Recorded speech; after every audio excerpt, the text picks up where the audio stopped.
The galaxy was old and cruel. It followed one rule above all others. Numbers decide who lives. Across thousands of star systems, alien empires rose and fell by fleet size alone. The strongest were those who could flood space with ships until nothing remained. Mercy was rare. Survival belonged to those who joined the largest swarm or vanished quietly. The Karth Dominion believed this law was eternal. They had followed it for centuries. They grew wide instead of deep. They conquered by sending wave after wave until resistance collapsed. Kale's world was part of that empire, a blue-green planet with shallow seas and metal cities. He had never seen real war before, only the shadow of it on distant stars. Then the sky changed. At first, the stars blinked out one by one. Sensors screamed warnings, too late to matter. An enemy coalition arrived with 10 fleets for every one. Karth's ship, their numbers filled space like a living storm. Kale watched from an observation spire as the first defense line died. Ships exploded without slowing the enemy advance. Every calculation confirmed the same truth. There were not enough defenders. The Dominion command did not fight to the end. They calculated losses. They chose survival elsewhere. They ordered a retreat that left entire worlds behind. Kale's cliff was one of them. Cities panicked as evacuation ships filled too fast. Millions were left waiting on platforms that would never launch. The sky burned with falling debris and broken stations. Hope drained away with every passing minute. Orbital strikes began soon after. They were clean and distant, just flashes of light, then silence where cities once stood. Kale ran when the ground shook beneath his feet. He ran past empty streets and shattered towers. He felt the Empire die long before the planet did, in shelters deep underground. Survivors waited for a miracle that never came. Supplies ran out, air grew thin, fear grew thick. The enemy did not need to land troops. They had numbers, they had time, they let the world choke slowly. When the end came, it was quiet. Systems failed, one by one. The last lights went dark. Kale thought of the law he had always trusted. Numbers win wars, hours before total silence. Emergency sensors caught something strange, a small signal at the edge of known space. Not a fleet, not even a proper formation. Just a handful of ships moving together, primitive by galactic standards. Their engines burned unevenly. Their hulls looked fragile. The data flagged the signal as irrelevant. Too few ships to matter, too weak to survive real combat. They were logged and ignored. Kale saw the report before power failed. He did not understand why his eyes stayed on it. Something about that tiny group felt wrong, as his world died above him, as the Dominion abandoned him below, that small unknown. Force continued forward, not retreating, not hiding, moving straight into a galaxy ruled by numbers, and for the first time, Kale wondered if the law had an exception. The galaxy moved on quickly. Worlds fell every cycle. Names vanished from star maps without ceremony. Kale did not die with his planet. He survived by chance. A damaged evacuation pod was thrown into deep space when the last station collapsed. No destination, no signal strong enough to be answered. For weeks, the pod drifted. Power was low. Food was measured in tiny rations. Sleep came in short, painful bursts. Through a cracked view panel, Kale watched the stars slide past. He expected death. Instead, he found memory. He remembered how the Karth Dominion had trusted numbers over courage, how commanders ran calculations while civilians screamed, how retreat was labeled strategy and abandonment was called efficiency.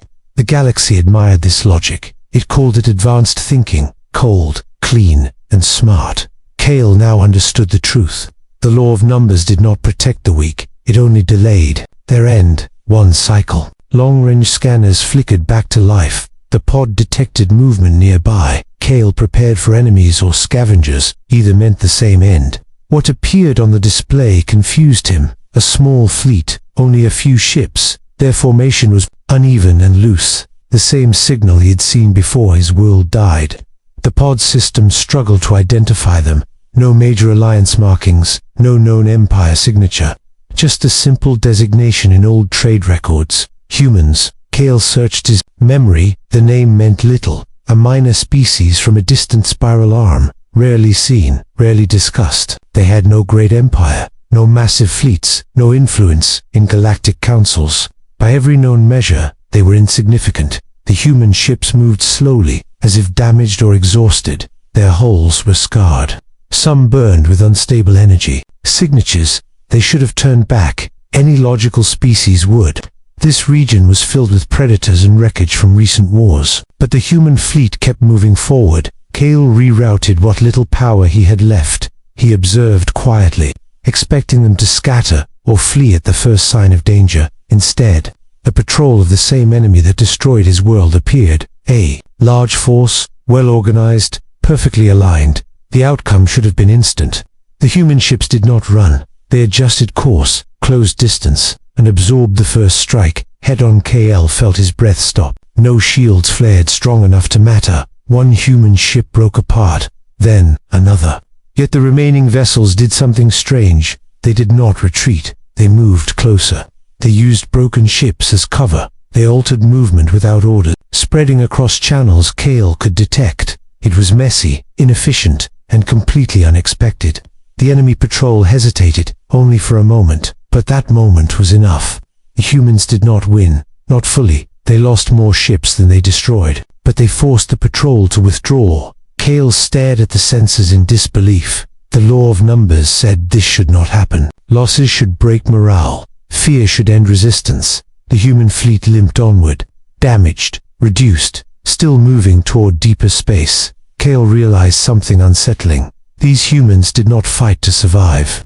They fought to continue. As his pod drifted closer, emergency beacons activated. Human signals swept the area, searching for survivors, not territory. Kale's pod was caught in their scan, for the first time since his world died. His signal locked onto him, and as the human fleet altered course toward his position, Kale understood the galaxy had ignored something vital. Numbers could count ships. They could not measure what kept these humans moving forward.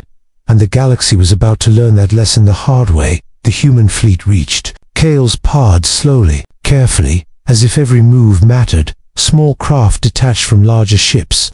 They scanned the wreckage field with patience, not rushing, not afraid of traps. Kale expected indifference. He was a stranger, an alien from a fallen empire, useless by every galactic measure. Yet the humans brought him aboard. Their ship was damaged. Hallways were dark in places. Emergency lights glowed red and weak. The air smelled of metal and burned systems. This was not a victory ship. This was a ship that had survived too much. Kale observed quietly as humans moved through the corridors. They were injured. Some limped, some carried others, but none stopped working. The fleet gathered what remained of its strength. Fuel was low, weapons were damaged, supplies barely lasted one more engagement. Kale learned the truth through fragmented data. The humans were not part of a large force. They were all that remained.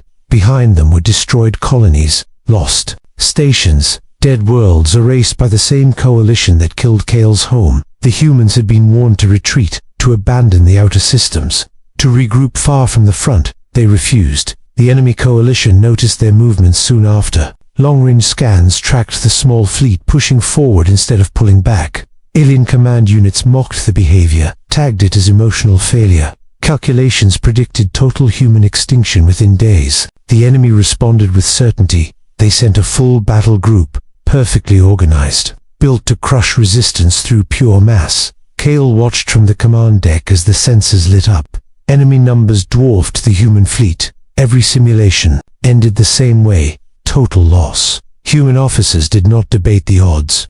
They adjusted power routing, repaired weapons by hand, converted cargo modules into armor. Kale waited for fear, for panic, for retreat orders. None came.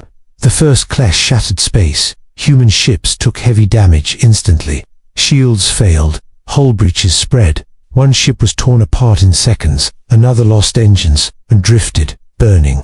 Kale felt the familiar cold of hopelessness, the same feeling he had felt on his dying world. But something changed. The humans did not pull back. They moved closer. They tightened formation around damaged vessels, using their own bodies of metal to shield the wounded. Pain did not slow them. Loss did not stop them. They changed tactics mid-battle, not through perfect planning, but through instinct. Through stubborn refusal to fall, enemy fire patterns became predictable. Human pilots exploited every delay, every hesitation. The battle lasted longer than it should have, much longer.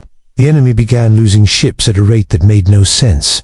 Confusion spread through their ranks. Orders conflicted, numbers stopped, behaving as expected. Still, the cost was terrible. Human ships burned, crew members died at their stations. The fleet was bleeding itself dry. Kale realized the truth too late. The humans were not trying to win this battle.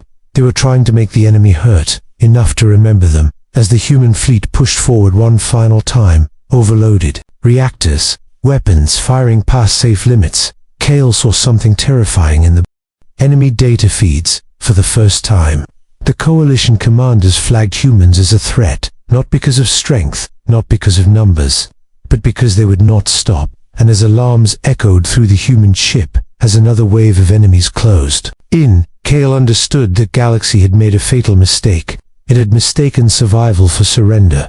The enemy fleet arrived in full view, perfect lines, perfect spacing, thousands of ships moving as one mind. From the alien perspective, the outcome was settled. They outnumbered the humans beyond reason. Their models showed no possible failure. The human fleet was marked as broken, too small, too damaged, too emotional to survive. Alien command units transmitted competence across the battle network. This was not a battle, it was a cleanup. Kale felt the weight of that certainty. He had lived under it his whole life, the belief that resistance without numbers was meaningless. Human ships drifted in uneven formation, some barely holding together, hull plates torn open, engines flickering. From a distance, they looked defeated. The enemy opened fire. A storm of energy filled the void. Precision strikes meant to erase targets instantly.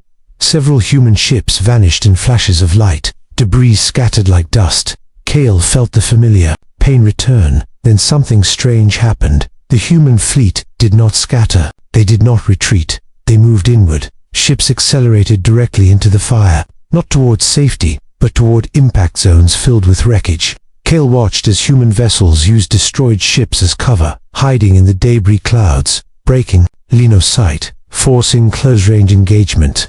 Alien targeting systems struggled. Their formations were designed for clean battles. Not chaos, not desperation. Humans flew too close, too fast, too unpredictably. One damaged human ship rammed an enemy cruiser. Not as a tactic planned in advance, but as a choice made in the moment. Both ships died.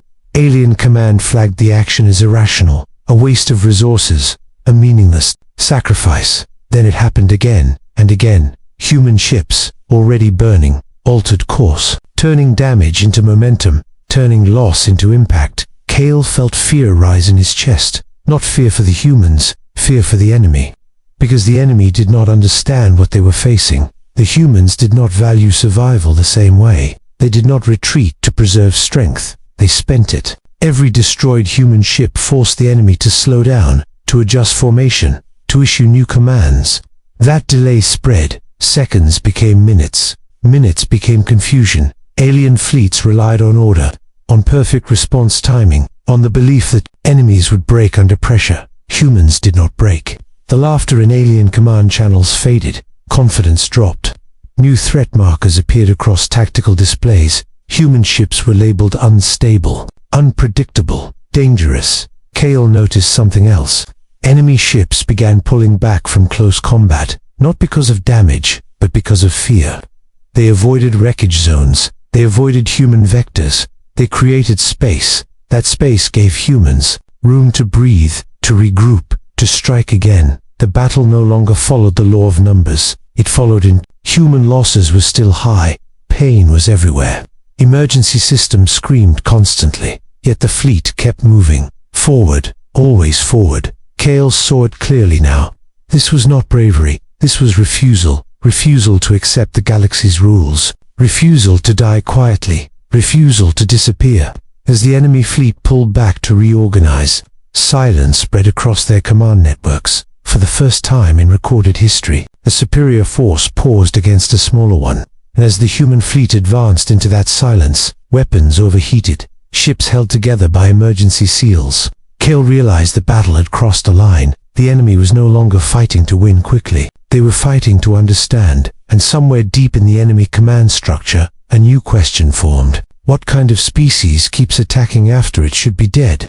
The pause did not last long. The enemy could not allow doubt to spread. Their entire civilization was built on certainty. New orders flowed through their fleets. tighter formations, longer firing ranges, maximum output. They would drown the humans in fire, end the anomaly, restore the law of numbers. Kale watched the shift on the tactical displays. Enemy ships pulled back into clean lines, weapons charged in perfect sequence. This time, there would be no hesitation. The human fleet sensed the change. Power was rerouted one last time. Backup systems failed and were ignored. Warning lights stayed on. There was no retreat plan, only direction, forward. The humans did something the galaxy had never recorded. They stopped protecting their largest ships. Instead, they spread out, forming loose clusters around their smallest vessels. Kale did not understand at first, then the human fleet surged. Small ships accelerated far beyond safe limits. Engines burned hot and unstable. Hull stress alarms were silenced. They aimed not at the enemy ships, but at the space between them. Human vessels punched through formation gaps, slipping inside enemy lines. Too close for long-range weapons, alien targeting systems failed to adapt in time. Their weapons were designed for distance, for numbers, not for enemies who wanted to be close. Inside the formation, the humans struck. They targeted command relays, supply ships, coordination nodes. One by one, enemy fleets lost connection, orders delayed, fire misaligned. The equation collapsed. Enemy ships still outnumbered humans, but they no longer fought as one force. They fought as confused fragments. Human losses continued. Ships exploded. Pilots died, but every sacrifice carved deeper into the enemy structure. Kale felt something twist inside him. This was not strategy born from safety. This was built from pain, from having nothing left to lose.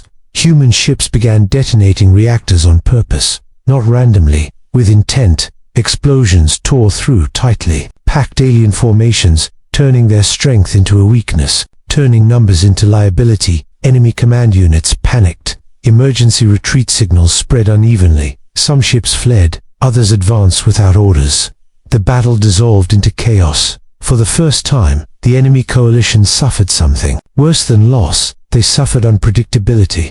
Kale saw the data change, threat models rewritten in real time. Human probability of victory climbing past zero. The humans pushed through the breach they had created. What remained of the fleet aligned for one final advance. The enemy line broke, ships turned away, formations shattered, retreat replaced certainty.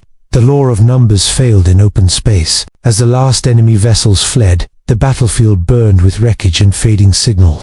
The human fleet did not chase them. They held position, barely intact, still alive. Kale looked at the ruined starfield and understood. This was the moment the galaxy would never forget.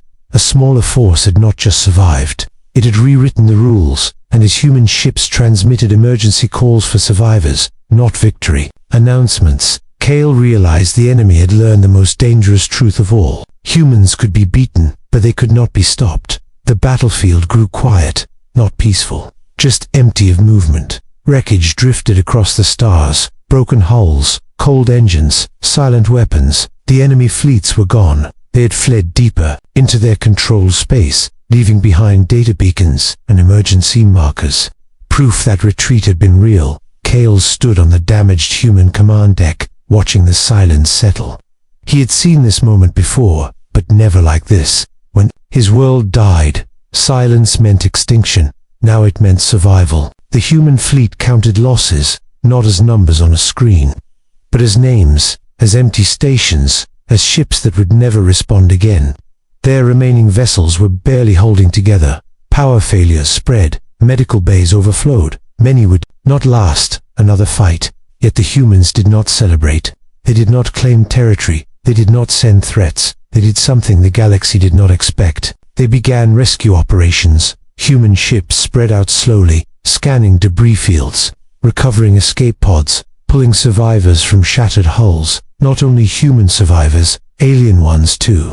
Kale watched injured enemy crew brought aboard, treated, fed, stabilized. There were no cheers, no hatred, only exhaustion and focus.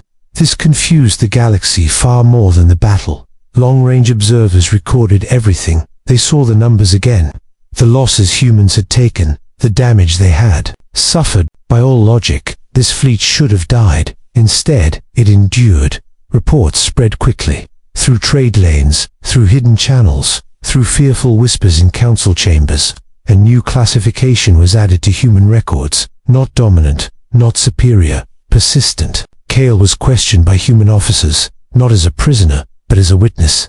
He told them about the law of numbers, about how the galaxy believed strength came from mass alone, about how empires abandoned worlds without regret. The humans listened, quietly, carefully. They did not argue, they did not boast. They simply prepared. Repairs began, not to rebuild what was lost, but to strengthen what remained. Human engineers patched ships with scavenged parts, rewrote systems on the fly, adapted alien components without manuals. Pain was treated as normal, loss as expected, quitting as unacceptable.